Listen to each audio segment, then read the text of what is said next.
अस्सलामुअलैकुम व्यूवर्स, इस क्लास से ऑटोकैड का बाकायदा तौर पे शुरुआत करते हैं। ऑटोकैड के ऊपर बात करते हैं, इसकी जो बेसिक्स हैं उसको थोड़ा सा हम समझने की कोशिश करते हैं, ठीक है ना। यानी कि ऑटोकैड पे काम कैसे हो सकता है, और स्पेशली आपको पता है कि ऑटोकैड 2015 यानी कि 2015 के ऊपर हम इस क्लास में दरअसल काम करेंगे, ठीक है। सो ये हमारे पास एक बेसिक ऑटोकैड की स्क्रीन आ जाती है। ये आपके पास जो आपका वर्क एरिया होता है वो ये होता है, ठीक है। यहाँ पर आपने तमाम ड्राइंग वगैरह जो भी करना होता है वो आपने यहाँ पे करनी होती है।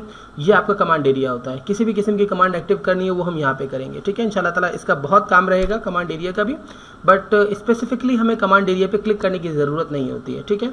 बल्कि आप सिंपली यहाँ पर कहीं भी आप कुछ भी लिखेंगे ऑटोमेटिकली कमांड एरिया में जा रहा होता है वो, देखिए, ठीक है ना।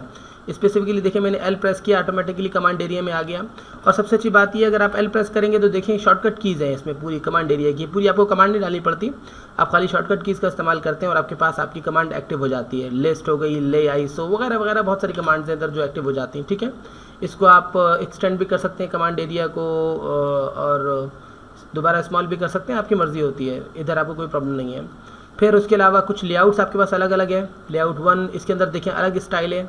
लेआउट 2 दरअसल मॉडल क्या है कि इसके अंदर आप डिज़ाइनिंग करते हैं और ये आपको प्रिंट व्यू में एक तरीके से ला के देता है, ठीक है ना।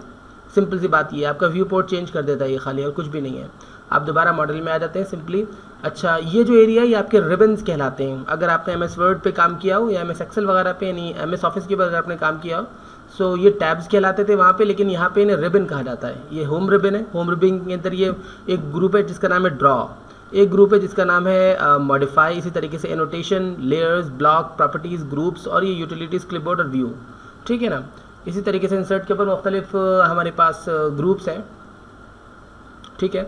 इसी तरीके से इनोटेट हमारे पास अलग रिबन है।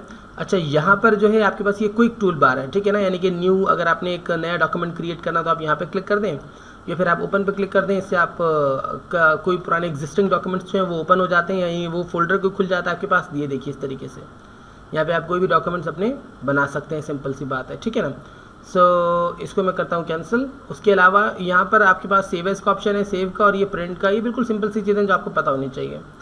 अच्छा, यहाँ पर आप कीवर्ड है, दरअसल ये आप यहाँ से आप हेल्प भी ले सकते हैं, ठीक है ना। यहाँ पे क्लिक करके आप इनसे हेल्प भी ले सकते हैं, और बहुत सिंपल सी ये इस हवाले से लॉजिक है। यानी कि आपने अगर कुछ लिखना हो तो सर्च करना हो, कुछ फाइंड करना तो हम यहाँ पे आप कर सकते हैं। इंशाल्लाह ताला आपको ज़रूरत नहीं पड़ेगी, हम इस तरीके से काम करेंगे। उसके अलावा आप ऑनलाइन वर्क भी कर सकते हैं, यानी आप साइन इन करते हैं। अगर आप ऑटोडेस्क 360 की वेबसाइट पर यहाँ से भी आप साइन इन कर सकते हैं, और फिर आप टीम वर्क भी कर सकते हैं इसके अंदर, ठीक है ना। सो उसी तरीके से ये एक्सचेंज ऐप्स और ये स्टे कनेक्टेड मुख्तलिफ आपके पास इधर टूल बार्स आ जाते हैं, ठीक है ना। अच्छा, ये क्या है आपका, ये दरअसल आपका एक्चुअली इसे आप व्यू चेंजर कह सकते हैं, और इसके ज़रिए दरअसल आप क्या करते हैं, इसके ज़रिए एक्चुअली आप स्पेसिफिक इसका काम है ना वो 3D वे में जाता है। यानी अब आप 3D पे काम करेंगे इंशाल्लाह ताला तो आपको सही मानों में इसका इस्तेमाल आएगा, ठीक है ना। मुख्तलिफ व्यूज़ आपके ज़रिए आप इसको हासिल कर सकते हैं। ये देखिए इस तरीके से ये टॉप व्यू आ गया, ये राइट व्यू आपके पास आ जाता है। मुख्तलिफ व्यूज़ हैं, जब तक हम अपना एलिमेंट नहीं बनाएंगे तब तक हमें समझ में नहीं आएगा। ये इंशाल्लाह ताला 3D में जब हम चाहेंगे ना तो इस पर बाकायदा तौर पे हम काम करेंगे।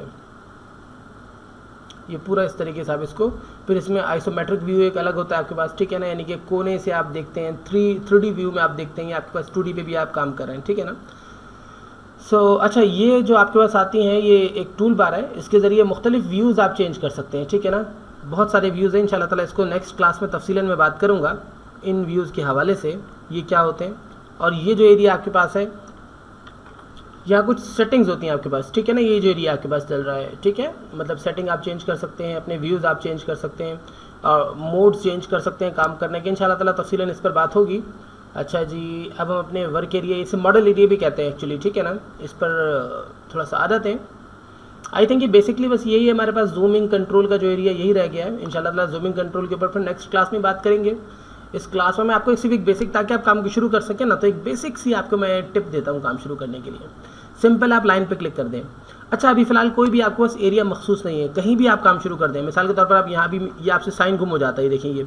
अच्छा, एक और चीज़ मैं बता दूँ ना आपको हाथ के हाथ, अगर आपने जूम इन या जूम आउट करना तो आप व्हील के ज़रिए करते हैं अपने मिड, आपका व्हील, माउस का जो व्हील होता है ना, 3D माउस जो होता है उसका जो व्हील होता है, इसके ज़रिए आप जूम इन और जूम आउट करते हैं। आप इनसे आइडिया लगाएं, मैं आपको, बल्कि आइडिया लगाने के लिए क्या, मैं आपको एक ऐसी शेप बना के देता हूँ जिससे आप अंदाज़ा कर सकते हैं, ठीक है, इस तरीके से, ठीक है। ये देखिए जूम इन हो रहा है, ये जूम आउट हो रहा है आपके पास, ठीक है।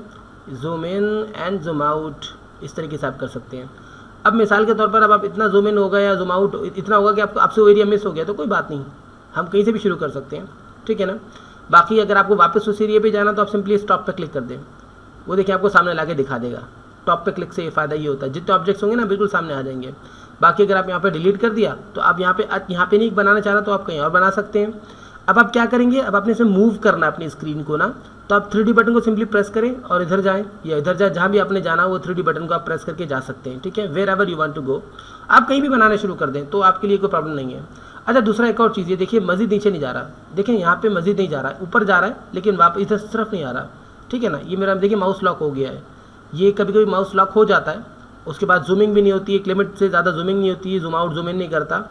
RE प्रेस करें और एंटर कर दें, RE और एंटर कर दें। अब देखें वो जूमिंग जो लॉक हुई थी वो ख़त्म हो जाती है, ठीक है ना। माउस कंट्रोल जो मेरा लॉक हो गया था वो मेरे पास देखें ख़त्म हो गया। दोबारा अगर कभी भी आ रहा है तो आप दोबारा RE प्रेस करें, सिंपली RE, तो रीजनरेट हो जाता है दरअसल, और आप एंटर कर दें। RE आपने प्रेस किया, RE आपने प्रेस किया और एंटर कर दिया, इससे क्या होगा, आपका जो मॉडल होता है वो रीजनरेट हो जाता है, ठीक है ना। RE देखिए एंटर, रीजनरेटिंग मॉडल, ठीक है ना। ये कमांड हमारी चल गई है ऑटोमेटिक, सिंपल। अब हम थोड़ा सा काम को शुरू करते हैं। मैंने लाइन पे क्लिक किया और आप लाइन पर एक आपने यहाँ पे क्लिक कर दिया, कहीं भी आप क्लिक कर दें, जहाँ भी आप क्लिक करना चाहें वहाँ पे आप कर सकते हैं। देखिए मैंने एक लाइन को क्लिक किया, अब यहीं से कंटिन्यू चलती चली जाएंगी मेरी दीगर लाइन्स, देखिए इस तरीके से। ये बिल्कुल बेसिक सा मैंने आपको एक जो इसका बैकग्राउंड है वो बताया है, आप इस पर काम करके आगे निकल सकते हैं इंशाल्लाह ताला। ऐसे इससे थोड़ा सा खेलें, तब तक इंशाल्लाह ताला नेक्स्ट क्लास में इसको मज़ीद डिस्कवर करेंगे। मुझे इजाज़त दीजिए, अल्लाह हाफ़िज़।